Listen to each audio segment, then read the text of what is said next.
Hi guys, so today we are at the workshop and the mission of the day is to change the wheel studs, and I wanted to talk to you about this. You can say, yeah, the wheel studs are something very simple, but in fact it's not so. I mean, a stud is a stud, but not all steel is equal and not all bolts are the same. And why is that? Bolts work with, let's say, a scale of tensional strength. But this scale does not say, you will read on it 8.9, 10.9, 12.9, 14.9 and so. So there is a proportion in this aspect. It's not linear, so the higher the number, the easier the bolt. What happens is, the higher the tensile strength, the higher the tensile strength, so the stretching of the bolt is more resistant, but at the same time the steel is more brittle. So it means that the steel has got less capacity of taking vertical solicitations, and in this way it's more delicate to whatever is vertical impact. So let me show you a bolt. I'll just go and get one now. So the bolts are like, these are the stock bolts, and these are the modified. These ones are from WIBORG, and you can see the difference in the ziggering. So all bolts are, for this application, any car you have, need to be 10.9. And this is the sweet spot between the tensile strength and the flexibility of the material and the capability of withstanding impacts from above and below.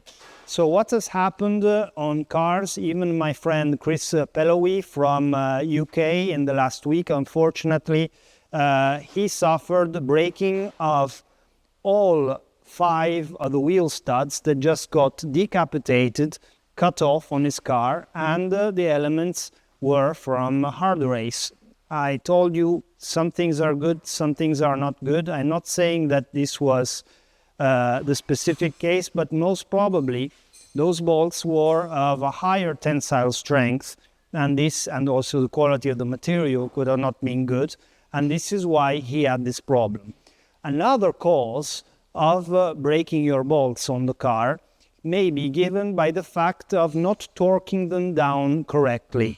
Because if the torque is not full, basically all the load is on the bolt itself. And many times bolts get decapitated, broken, because of this. The torque is full on the wheel against the hub.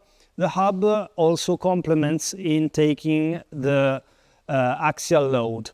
And in another way, it just doesn't happen. So please keep this in mind. Every time you go to do a track day or you go to drive fast and you get a lot of potholes, just check the torque on your wheel studs, because this can be a real problem. Okay, we'll see more about it at home.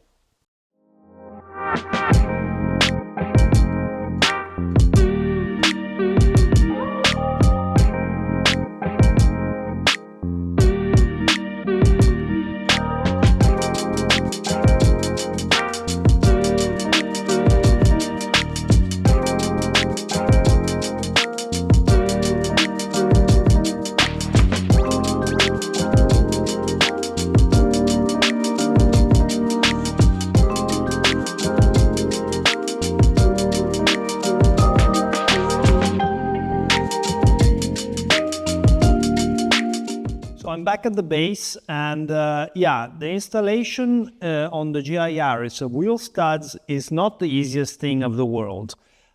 It took about 3.5 hours of 2 people that were working almost 100% of the time on that, and we wanted to do things very precisely as usual. So my indication is that I actually attempted to do this at home, but it is almost impossible to do it, or you have to have extensive machinery in order to do it.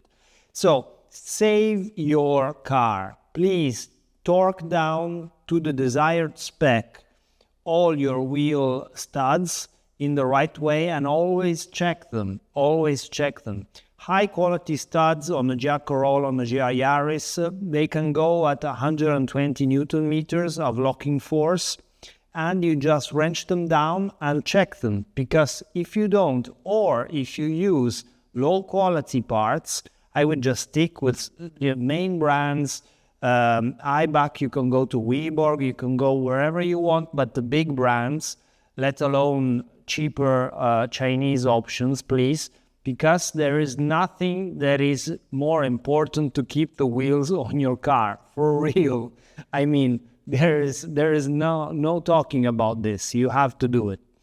And yeah, I hope you enjoyed this installation video, and I'll see you very soon for the next one. Have a great day.